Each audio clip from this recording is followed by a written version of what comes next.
Sure. Well, it's sort of two-pronged approach. I'm one of the co-founders, along with our CEO, Dr. Catherine Isco. We started the company back in 2014.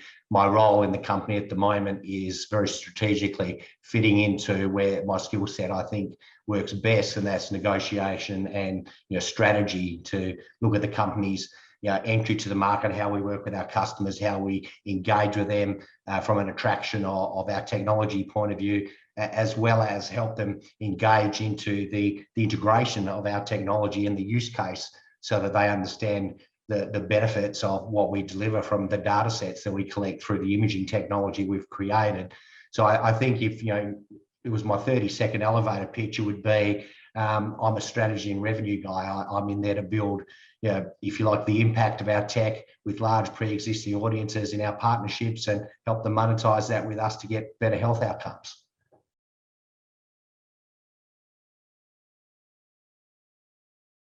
Well, it was actually an idea of mine back in 2014. I was with Catherine and a colleague down in our wine country, enjoying some fantastic red wine over some locally made cheese, and he was showing us some technology he was working with, and it was video recording athletes and, if you like, measuring their gait and their power to see why they were injuring themselves, and they were turning that motion capture into an avatar through the video to demonstrate the force against the muscle or joint, to then show them how to train different ways to get around how they kept injuring themselves. It was primarily focused on AFL football players, which is probably the equivalent in our country of the NFL. Over there in the US, these guys get hit hard, they pivot hard, they're tough athletes, and they were injuring themselves. And this technology was set in place, if you like, to measure that and help them avoid these injuries. When I looked at that capability where it was measuring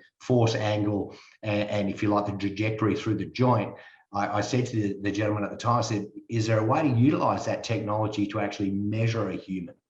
And he very quickly said to me, I'm a sports scientist. I didn't create this technology, but I can introduce you to the guy that created it for us. So long story short, here we are 8 years later and $35 million in. And I would be very comfortable in putting my hand on my heart and saying we've got the best digital human measurement tool on the planet. We've proved it at a multitude of sites around the world with hospitals and universities and so on. And what we've really done is created this capturing capability on your mobile phone, so we can reach the masses. It's convenient, it's easy to use, it's accurate and can be trusted. So it's getting great gravity around the world. We have 20 customers at the moment, but an ongoing list of over 300 that are talking to us at different levels of their integration capabilities.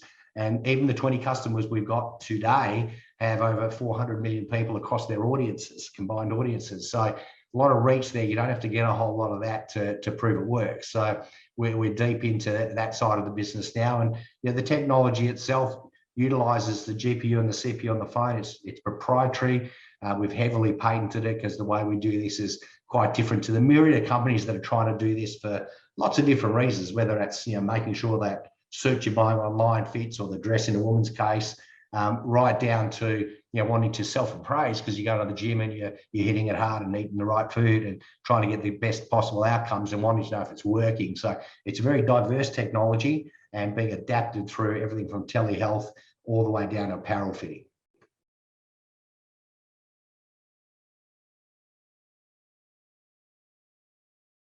Well, the first one is the body scan. So the body scan is very straightforward. We utilize the front camera. So we position the phone up on a desk or a table around hip height, put it against a cup or a water bottle, so it just sits it upright. We have inside the phone an avatar outline that gives the person the right space to stand within, and it starts a 10-second countdown when they get into position. And we take a number of front and side images. From that, our technology has a unique ability to segment that individual. So it removes all the noise around them, whether that's photos in the background or just furniture around them or the dog sitting on the floor behind them, whatever it is. So it uniquely separates them from that background, allowing them to get a very clean outline. From that, on the GPU and the CPU of the phone, we run the diagnostics and measurement capabilities across that shaping that we've collected on the GPU and the CPU to bring back very accurate measurements. So that's the body scan, and that's used for a lot of things. As I said earlier, it could be something as simple as an insurer wanting to know what your waistline is so they can understand that the risk you're at for a chronic disease perspective, or it could be someone trying to fit a pair of jeans and wanting to know what size would fit them. So it's quite a diverse capability. The second component, which takes us deeper into health and medicine, is our face scan, which is an ability to transdermally image the face and get the blood flow readings from a person's face, an individual's face. And from that, we're able to extract a number of vital signs, whether that be blood pressure, heart rate, respiratory rate, or irregular heart rate. There's many, many more, but they're the primary ones we focus on, because when we blend the body scan and the face scan together, so you've got dimension, composition, vital signs, we're able to pick up 3 of the 5 chronic disease markers, which is where the bulk of healthcare is spent around the world by governments and insurers, is trying to take care of people that are not taking care of themselves with these chronic diseases. So we're able to identify who is at risk. The next 2 out of the 5 would be blood-based. So a doctor, a care provider, an insurer gets enough information for us in those 2 combined scans to give them enough information so whether they would send you off to get more information to understand your risk profile. The third piece that's actually being integrated as we speak, and we've been demonstrating it since CES this year, is our DermaScan capability, which has 588 conditions across 134 categories. It's been built out by a company we've partnered with in Canada. We've done some changes to it to adapt it into our visualization, how we use it with our customer base. And that allows an individual to do something as basic as the newborn has got a rash on its butt from too much milk or whatever, and mum gets to understand what it is and how to treat it, all the way through to somebody that might have a cancerous lesion on their face, their hand, their back. So with 588 conditions, we're covering around 98% of all conditions that are regularly dealt with by dermatologists around the world. Great piece of tech. It currently has over 15,000 clinicians and dermas around the world using it. And it is, if you like, it's not something we're trying to put into the market to replace a dermatologist. What we're trying to do is help people identify if they're at risk of anything on their skin and that they should go to a dermatologist. And that the way that's being used by a lot of these clinicians is as a second tool to, if you like, give them a second layer of acceptance on what they've visually looked at themselves to see if what they're thinking matches with what the AI is saying. The beauty of that product is we've run it up against hundreds of dermas in tests in different segments. And every time it either is drawing with the derma or beating them in both speed and accuracy of the lesion being dealt with. So they're the 3, if you like, current components that are being offered out to our user bases.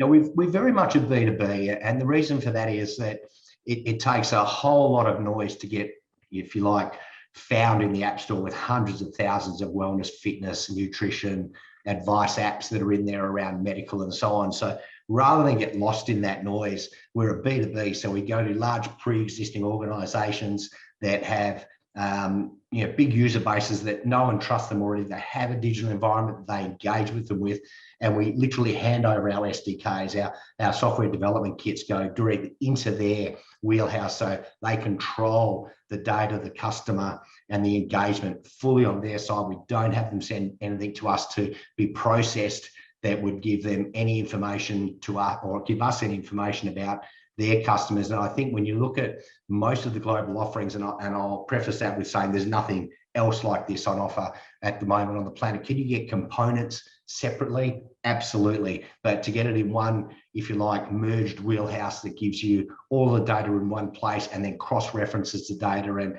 augments that data into a single outcome, we are the company that does that. So, we really look at these organizations that have, tens of thousands, hundreds of thousands, and a lot of them many, many millions of trusted users already that see this as, if you like, an upgrade or a new feature rather than this new company coming on the scene and making all these claims. Because I can tell you, we go through some DD and testing with everybody that takes us on to first of all, demonstrate the capabilities, but secondly, to give them the opportunity to see how easy it is to use.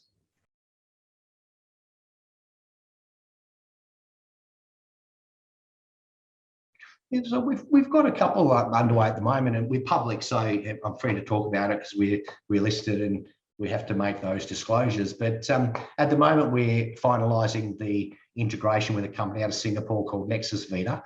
Nexus Vita is a doctor booking platform come centralised electronic medical record application that allows people to actually get all of their medical data in one place and then share it to their care providers from their application, rather than you go to a doctor and then he says, but I need all these old records of yours because I want to see historically where you've come from. It gives them that capability. They're using our technology on their platform to give the doctors real-time data to actually empower those doctors, and especially in these times we have with COVID, where the whole telemedicine thing has accelerated. And whilst I suppose COVID's been negative in so many ways, what it has done is created it nearly like a bonding between technology and the consumer, because they're checking in everywhere they go. They're doing all sorts of things that they wouldn't have normally done with their personal data and engagement with people, and even been able to get into a restaurant where we have to scan, show that we've been vaccinated and all of these things that are happening in the world. So it's actually created, if you like, a groundswell of acceptance of people engaging this way in their digital health profiles and things. So Nexus Vita is a great example. We have a integration nearly completed in Latin America with a company called Next Medical. They work with some of the big telcos down there, and they're providing a platform health solution, again, really focused on that remote care and analytics capability to drive population health and assist individuals to know if they're at risk and they should go and see a doctor by giving them real-time data. But then it's the outside in as well as the inside out, where the doctors want to empower the patients with this sort of data to have a more regular update into their electronic medical records to know if they're getting better, getting worse, staying the same, and so on. So that the way the technology runs and delivers that data is very real time, and it allows them to do that. So they're two of the current ones that are great. We are live at the moment. We launched about a month and a half ago in San Diego with a company called Burn. They have over 56 million pre-registered users coming into their environment now that they've got it on the App Store and being used. The guys are using the measurements tools that we give them as a goal-setting capability, because they actually reward their consumers across all their environments with an ability to go into an online, if you like, cash repository to buy things and shop, and they've got over 4,500 retailers on that platform, and they reward you for better health outcomes, that's a great one for us there in the US. A couple more coming through in the US at the moment, some in Europe. We've got a great one with a company in the Netherlands called Intersi. Intersi actually gets paid by the government to firstly identify people with obesity risks and then treat them in the sense of helping them get onto a healthier lifestyle. And the government pays up to €800 to assist those people in progressing. So we'll be a very important part of their technology when we launch with them in the next couple of months. So I could go on and on, right? We have about 9 different customers building out at the moment. We have 6 live and growing out nearly every week. We're getting new people coming to us as well. So it's a pretty exciting time.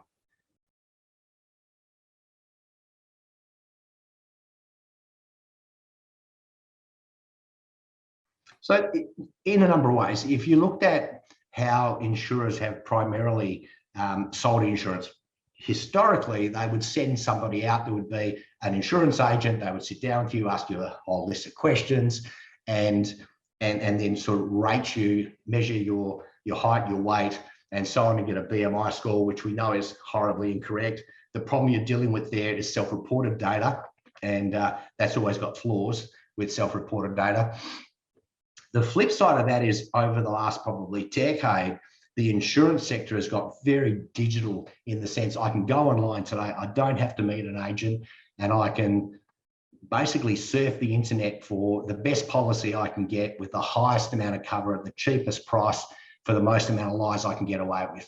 Right? That's just how it works. And the insurers combat that by consistently year on year increasing premiums because they see from the year before on the payouts how historically the lies are getting unfolded, and it's a rude way to put it, but it's a fact. It is how they assess how much they're going to increase next year, because they look historically at the risk increases that they've had to pay out on. The beauty of technology like this is it's not self-reported information. It is giving an accurate analysis of the individual, and from that, what the insurers like is they get the right data so they can insure you properly. Historically, and the US suffers this as Australia does, is people underinsure themselves because they just want to make sure they've got healthcare. So they're underinsuring themselves. They go for treatment and they end up with these monstrous bills that they have to deal with because they've underinsured themselves. Technology like this empowers the individual to, first of all, understand the risk they might be at, so what they should do to make sure if there was an event. Secondly, it does it in a way where the insurer is happy to gamify and reward the individual for the data and give them a better policy, and then show them why they're at risk and what they can do to improve that through the data we supply, and then put them on a course of action that if they do get healthier, the premium comes down and the cover can go up. So that's how it works really well in the insurance industry. When you're looking at the growth in telemedicine, and I'll give you a stat that will give you an idea of how telemedicine has accelerated. In Australia, from 2013 to 19, 750,000 telehealth appointments were attended in the country. In the first quarter of 2020, 17.9 million telehealth consults took place in Australia. So this is what's happened with the whole digital aspect of wanting to talk to your doctor. The pandemic's obviously accelerated that, but I think the old saying is do something for 21 days, it becomes a habit. The beauty of having a technology like this is we can give real-time data to the doctor on a call like this, where he can measure your vital signs, get your heart rate, your stress levels, your emotion, your blood pressure, and so on, and really understand what he's dealing with as if you were sitting in his surgery. And the way I always looked at how I wanted to construct this tool was looking at myself and going, when I walk into a doctor's surgery, he's going to take a look at me, and the first thing he's going to look at is my waistline, and he's going to go, right, I'm sending you for some blood tests because I want to know what your diabetes risk is, your cardiovascular disease risk, and so on is. What I'm doing with this technology, or what AHI is doing with this technology, is empowering the doctor to get that data remotely, so that he doesn't have to sit in front of you and touch you and feel you. He can see it. It reports. It can give them height, weight. It can give them the waist circumference, their body composition, far more accurately than BMI does, because we know that's a flawed measure. But it's 50 years of being used as a very quick way to assess somebody's obesity risk. But this prevents that miscalculation taking place. We give them the vital signs, so we can identify the risk and give them that in just minutes on a call. So there is a real nice fit, an elegant fit within telemedicine for the technology, and it's being adopted by many doctors, booking platforms now around the world to do that and just engage. What it also does is, if doc wants to look after me more regularly, the problem that we have as humans is we react to episodes of need. So I feel sick, I'm not well, I'm going to go to the doctor. In a lot of cases with chronic disease, that means you're going into a treatment course. Whereas if you had technology empowering you like ours, it can identify the risk on your way to the risk. There can be an intervention earlier to stop that risk and that episodic care being required. And it gives you an ability at nickels to be able to, even every day, give the doctor real data about how you're tracking from a health perspective, and it captures all that and can upload that to your doctor's file with your authority. So you can see just from that, in just those two verticals you asked about, how powerful it can be for both the consumer, but also the care provider, the person who's wanting to take care of you. Because I'd be lucky to see a doctor once a year because I'm generally pretty active and I feel fine, but I go when I'm sick. Whereas I should know if I'm going to get sick. 86% of the global healthcare is spent on chronic diseases that are largely able to be controlled and dealt with if they're seen early enough to get into a controlled manner. So there's a real need for the technology, and that's where our partners come from, because our partners use questions and lengthy conversations to get to a data understanding point with their consumers. This takes 2 minutes and gives them all that information.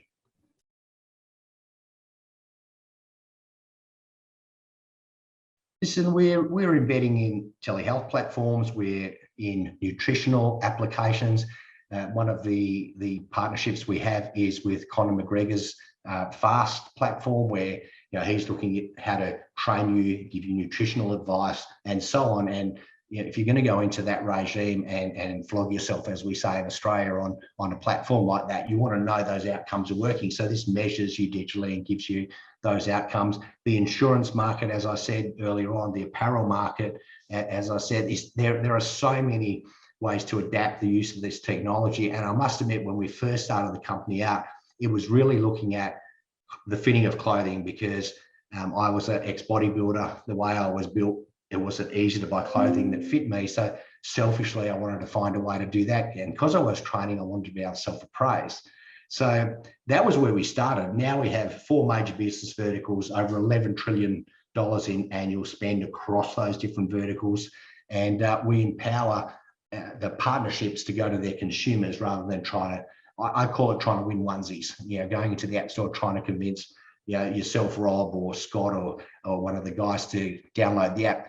That's expensive. Whereas if you put it into the hands of a large pre-existing platform of users that's trusted, they market it as a new upgrade in their technology and they empower you to use it. And we do that for a few dollars a month to have unlimited access. So it's a cheap and easy way to do that. Listen, I think you've covered it pretty well, right? You've hit the nail on the head with the core questions that I get asked.